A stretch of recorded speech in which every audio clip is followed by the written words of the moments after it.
Riding and sliding like toes from the hot plate. There's Jabberwock Journey on Tuesday at 8:30. A mic still grimed with the skunk of the stove. Wood-fired stories stuffed down its throat to the breaking of bodies like bread in the well-oaked breath of 30 years of poets.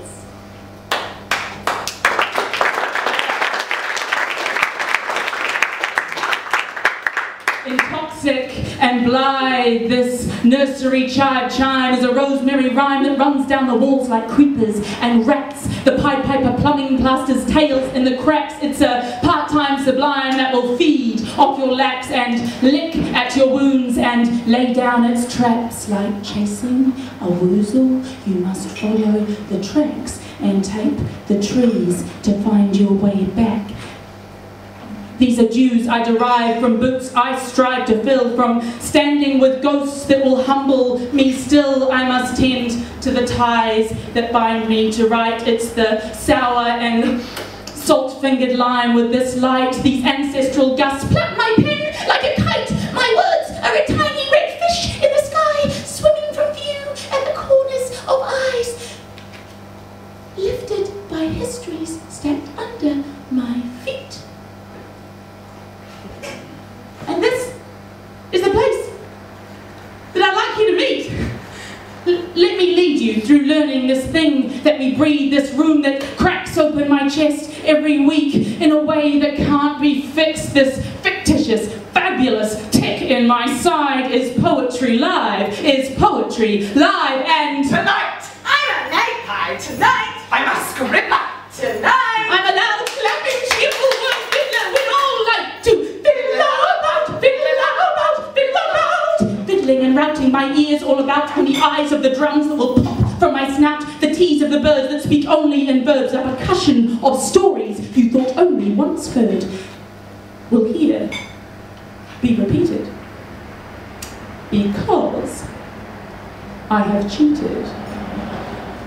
I've taken notes into nightfall onto my knees because I believe poetry can change the way you hear the world.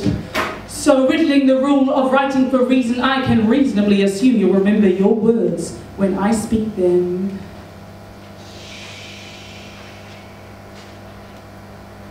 Listen in. As I exhume those memorable locations, those serendipitous quotations, reading your words like a spell to the past, starving their meaning, bloated thick with my task to ignite my will to write. Right on! So right on!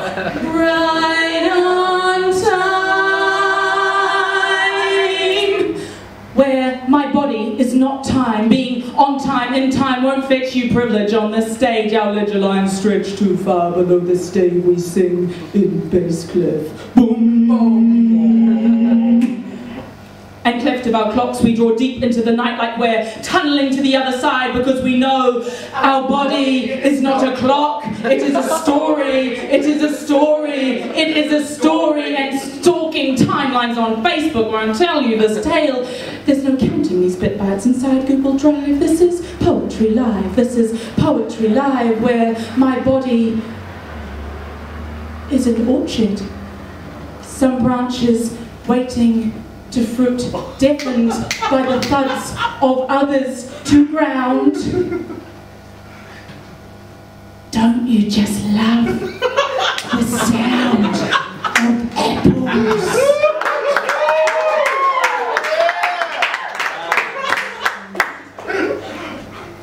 You can fall from the tree as far as you like, hard as you try. There's no shaming this, mate. I mean, you can Can't. Breezy.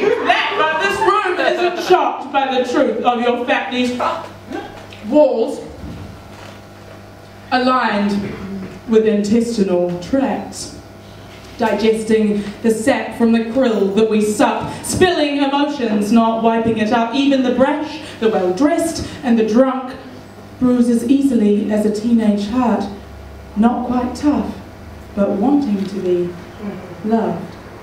If we suffer heartbreak, we don't love ourselves enough. Said the singer that came to this room with us. She said, This is the stuff of the life that we see. an orchard of ears in this room every week. I grow buds in my fingers and seeds in my eyes at Poetry Live. At Poetry Live, where my body is a battle cry. Spitting sounds from between my teeth and my esophagus is an S-bend with a hot engine between my knees, needles Tony Green and eye to action, pen to page or pen to round, arterial promises week to week on which Bryony's hot semen tears will leak. From the tiniest peak in her brilliant codpiece, and her breath will be drawing us up to her peak, and it makes me peaky, it moves my bile, but I can smile the while my heart cries for more. Making my bowels move with intention, as tension between a call to arms and a call to subside is the guttural goiter of Poetry Live, gritting your teeth and gripping your pen and willing some poems to come to an end. If you're wishing that now, that I'd take my bow, well, I regret to inform you that I don't know how. These words have momentum that I must allow. Much of the time I just give myself in.